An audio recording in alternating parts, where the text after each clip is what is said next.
There's no doubt that we are faced with a global paradigm that brings forth expanding totalitarian tendencies. They claim to have a patent on truth and language and on knowing what's good. It's the totalitarian attempt at global conquest and total domination has been the destructive way. Its victory may coincide with the destruction of humanity.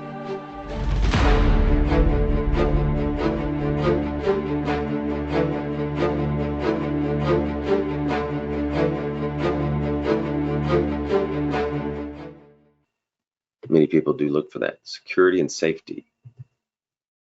And you want to balance on that, right? That would be a feminized society versus a manly society. A manly society is going to take more risk. Feminized society is going to be more worried about security and safety. And also a temporal society, right? If you believe in God and you believe you're going somewhere better than this, then you're not going to be as fearful and scared. Generally, right? Most people. Because you're not going to think this is all there is. So I also noticed that this very temporal oriented, right? He goes on and says, when necessary, most are willing to pay a high price for security and safety, including, and we notice this, relinquishing their freedoms and living with the notion that they might not be told the whole truth about the crisis at hand. Freedom versus tyranny, you've got a choice. If you think it's important to build better, stronger men, we would appreciate it if you could subscribe. You can stand for freedom or move into tyranny. And you may think you're giving it up for security, but it's really the illusion of security, right? The illusion of safety. Because as we found out with all the inconsistencies and contradictions, many that thought they knew didn't know anyway, right? It should be no surprise then that considering the potential lethal effect that virus can have on human beings, our human fear of death has led us the most part, much without a fight, part without much of a fight with the rights and freedoms that our fathers or grandfathers had fought for, right? It was a surprise. Also, the vaccine mandates are introduced around the globe for workers in many industries and settings. The majority is complying not because they themselves believe the need for the vaccine, but because they want to reclaim their freedoms, one choice, or keep their jobs so they can feed their families. He says the political elites imposing these mandates know this, of course, and make smart use of it. He says often, even with the best intentions, believing that this is necessary to deal with the crisis. But we know it wasn't always the best intentions because many of those leaders doing it didn't even follow it themselves. Totalitarian propaganda, the most important and ultimate tool used by totalitarian movements and non-totalitarian society, is to establish control by the masses, by winning them over through the use of what? Propaganda.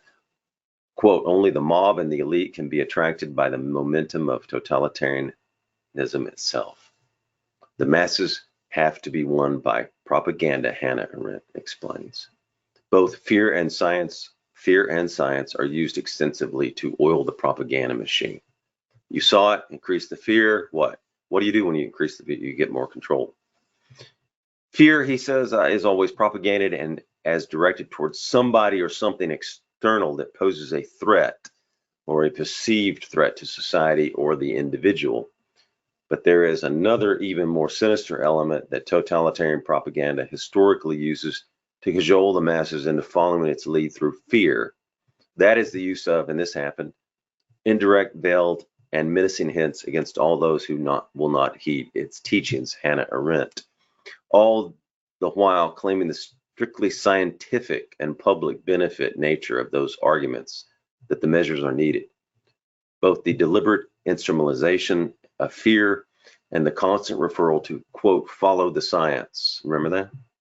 By political actors and the mass media and the crisis was a successful propaganda tool. See the Twitter files. Take a look at the people who were attacked and not allowed to speak. Hannah Arendt freely admits that the use of effective science as an effective tool of politics in general has been widespread.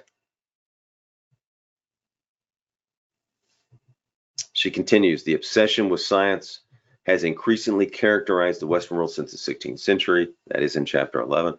She sees the totalitarian weaponization of science, quoting the German philosopher Erich Vogelin, as the final stage in a societal process where, quote, science has become an idol that will magically cure the evils of existence and transform the nature of men, right? Science is employed to provide the arguments for the justification of societal fear and for the reasonableness of the far-reaching measures imposed to confront and exterminate the external danger. Arendt says this: the scientificality of totalitarian propaganda is characterized by its exclusive insistence on scientific prophecy. And she goes through in the chapter and talks about how they must also, and this isn't here, but make their predictions and prophecy come true. That's more important.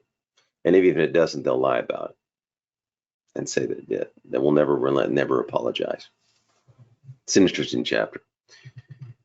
So he talks about how many prophecies have not come true since the beginning of 2020.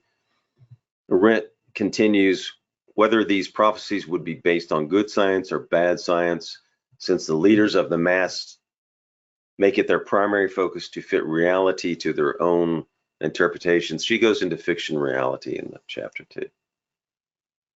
And where deemed necessary lies, whereby their propaganda is marked by its extreme contempt for facts.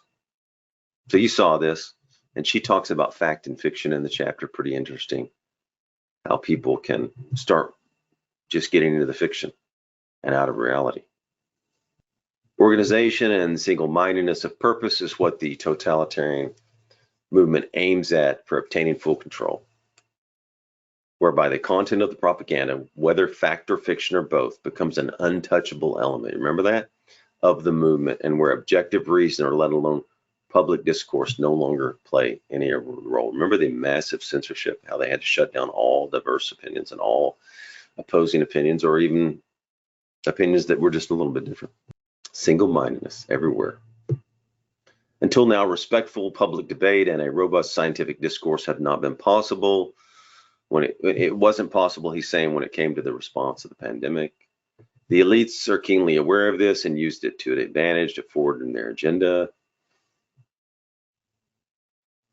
And it instead used it as radical consistency. And in the book, she talks about how people want consistency that the masses long for in times of existential crisis, as it initially gives them a sense of security and predictability. But remember, that's an illusion of security, an illusion of safety. Yet this is also where the great weakness of totalitarian propaganda lies, since ultimately it cannot fulfill the longing of the masses for completely consistent, comprehensible, predictable world. We're not going to have a predictable world. Today, he goes on to say, we see this exacerbated.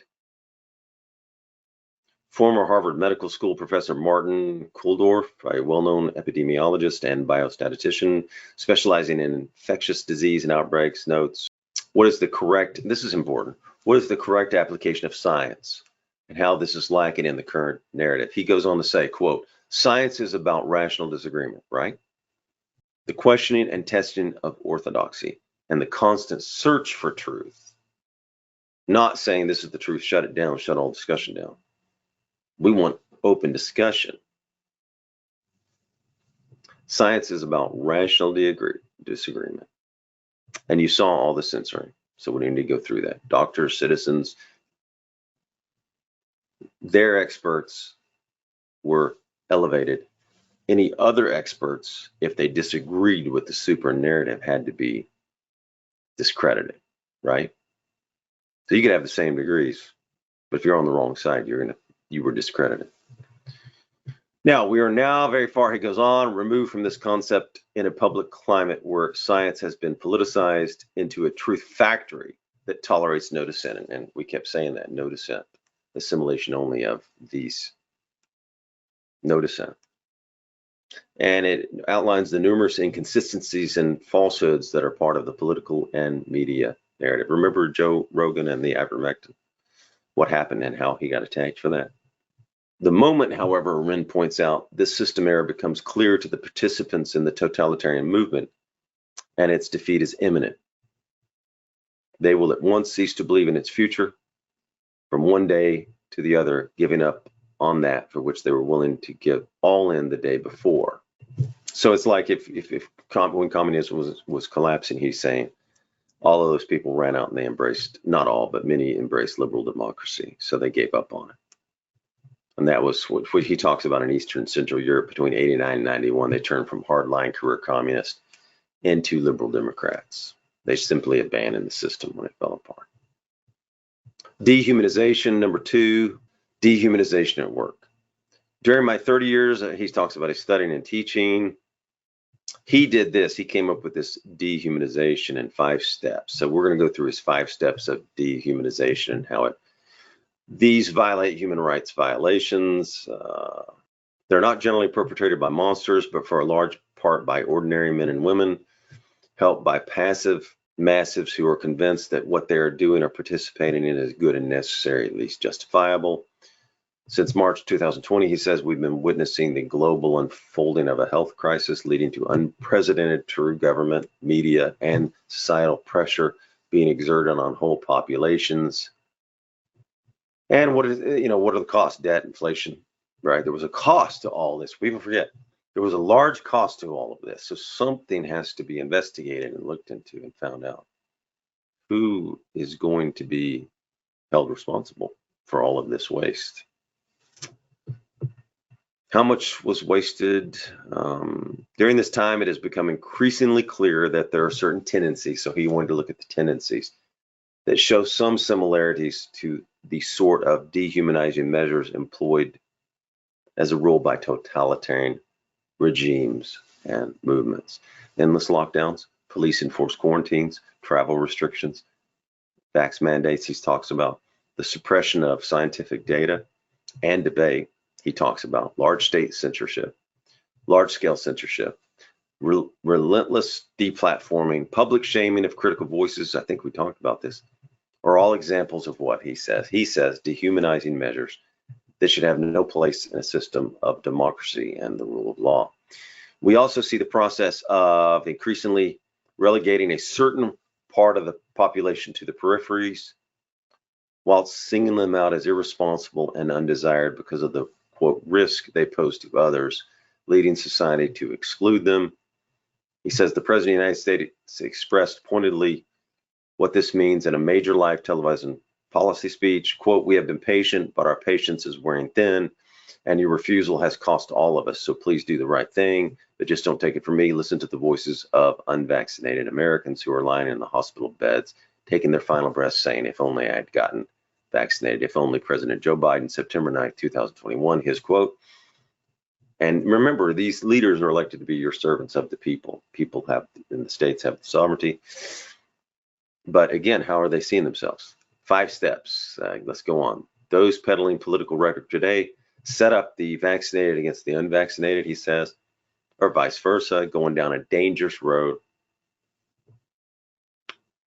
Slavinka Drakulik in her analysis of what led to the 91 to 99 Yugoslav ethnic conflict, quote, others are stripped of all their individual characteristics. They are no longer acquaintances or professionals with particular names, habits, appearances, and characters. Instead, they are members of an enemy group. Group versus individual. Right? In America, by the way, our rights in America come from where?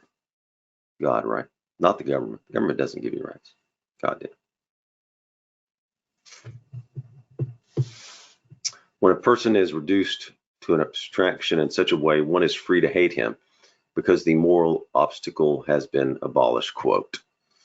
Looking at the history of totalitarian movements eventually leading to totalitarian regimes and their campaigns of state-controlled persecution and segregation, this is what happens. The first step of demonization is the creation and political instrumentalization of fear and the resulting permanent anxiety amongst the population. Fear for one's own life and fear for a specific group in society that is considered to be a threat is constantly fed. Masked versus unmasked, vaccinated versus people who took ivermectin or talked about it. So you live through it. Make specific groups the bad guys. You saw it and heard it. Fear for one's own life is, of course, an understandable and entirely, he says, justifiable response to a potentially dangerous virus. No one likes to get sick or die. We don't want to catch something. He goes on to say, yet once this fear is being instrumentalized by state institutions and media outlets to help them achieve certain objectives, such as, example, the Austrian government, he says, has had to admit to doing in March 20 when it wanted to convince the population for the need for a lockdown. Fear becomes a potent weapon. So, and think about it. I thought about this during the thing. We went from fighting the British Empire in the 1770s and breaking away from an empire and being able to stand to not being able to stand against this, to being scared, fearful. So from Patrick Henry's give me liberty or give me death, we went to keep the mask on, don't kill grandma, all those things, right? Give me liberty or give me to death too. Oh, I don't know, I don't want to go outside. So that's a switch, right? Again, Hannah Arendt brings in her sharp analysis when she observes totalitarianism is never content to rule by external means, namely through the state and a machinery of violence, thanks to its peculiar ideology and the role assigned to it. In this apparatus of coercion, totalitarianism has discovered a means of dominating and terrorizing human beings from within, end of quote. Okay, he goes on to another Biden quote, instrumentalizes for political purposes the normal human fear for the potentially fatal virus, and goes on to expand with fear for unvaccinated people by suggesting that they are per definition responsible not only for their own deaths, but potentially for yours. He talks about that. The creation of fear towards that specific group then turns into easily identifiable scapegoats for the specific problem that society is now facing, regardless of the facts. An ideology of publicly justified discrimination based on an emotion present in individual human beings in society has been born, he says. This is exactly how the totalitarian movements, which turned into totalitarian regimes in European history, started. How often have we not heard from political leaders during the past months that we're living through the pandemic of the unvaccinated? So that you did hear that nearly 80 million Americans were not vaccinated, et cetera, et cetera. And as a country as large, that's 25% minority. That 25% can cause a lot of damage, and they are. This is Joe Biden. The unvaccinated overcrowd our hospitals, are overrunning the emergency rooms and intensive care units, leaving no room for someone with a heart attack or cancer. President Joe Biden, September 9th, 2021. Second step of dehumanization is soft exclusion. The group turned in, this is his point again, the second step of dehumanization is soft exclusion. The group turned into scapegoats is excluded from certain, though not all, parts of society. They're still considered part of society, but their status has been downgraded. They're merely being tolerated, whilst at the same time being berated in public for them being or acting differently. Systems are put into place that enable authorities, and we have to watch for this, to easily identify who these others are. Enter the green pass, the QR code.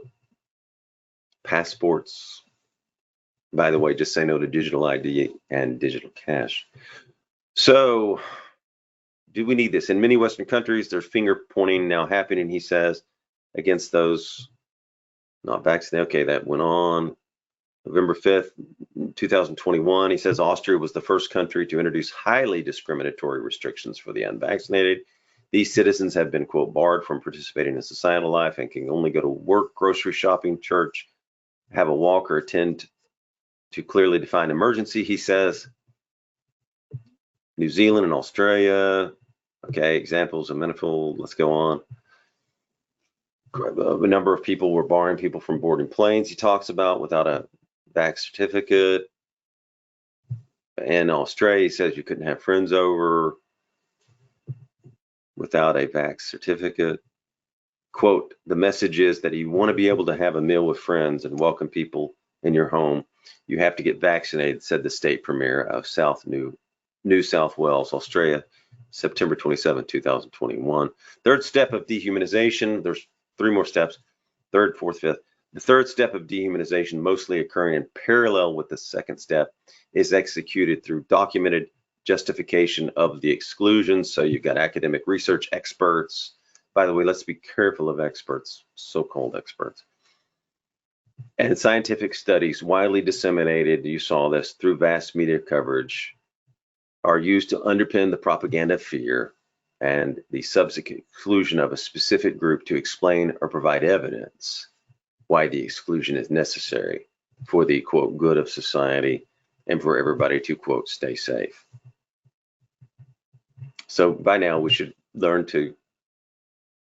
that you can read the charts and the information and beware of the so-called experts. And we really need as a country to move away from these so-called bureaucrats and experts and trusting them and in terms of their power or control, and that they have your good in mind and that they know more. Because as we saw in some of the press conferences, they weren't very articulate or didn't seem to know in the end. I think that's a warning, though, for so-called experts. Be and have a lot of caution with so-called experts. Since when do Americans stay inside and stay safe anyway?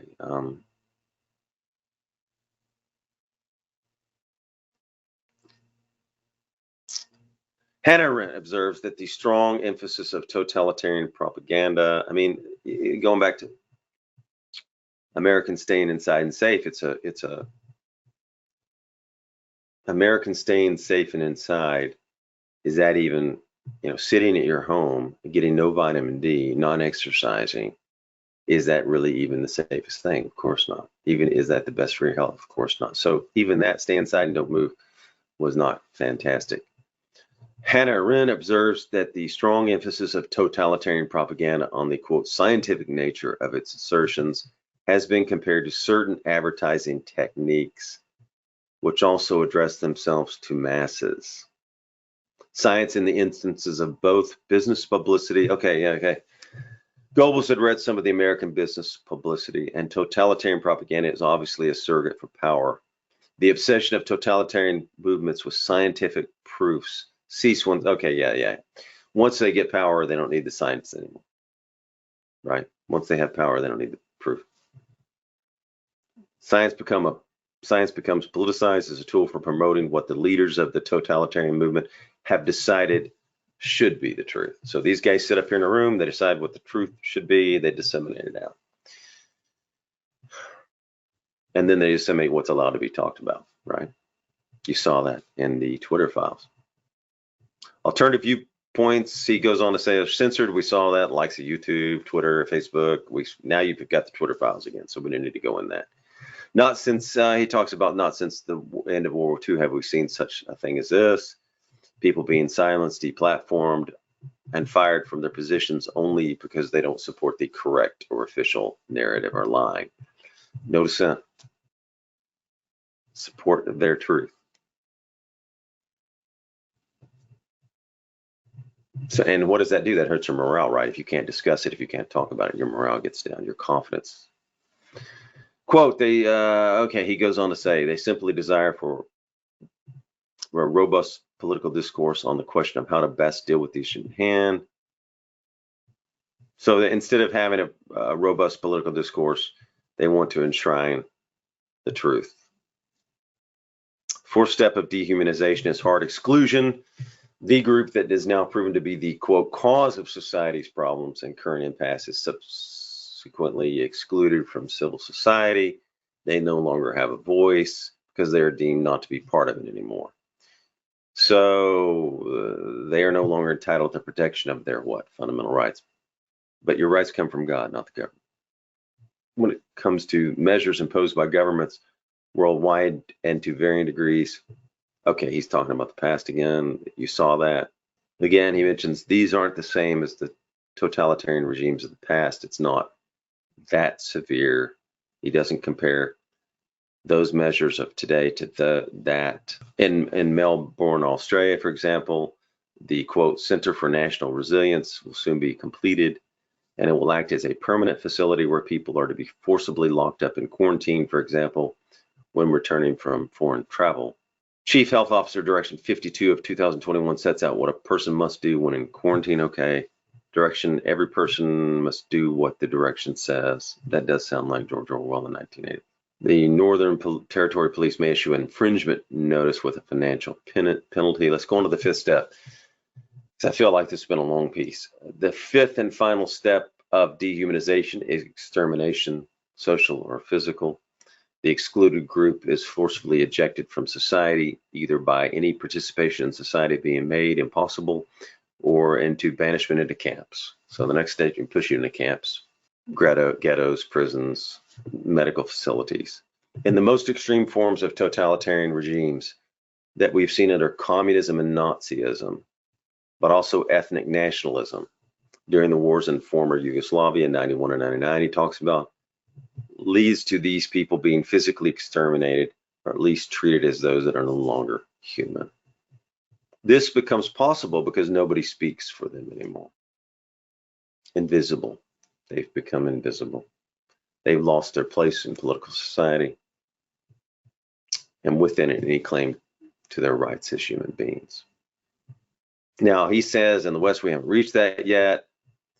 However, Hannah Arendt gives a stark warning that we should not count on democracy alone being enough of a bulwark against the fifth stage. Quote, a conception of law which identifies what is right with the notion of what is good for the individual or the family or the people or the largest number becomes inevitable once the absolute and transcendent measurements of religion or the law of nature have lost their authority.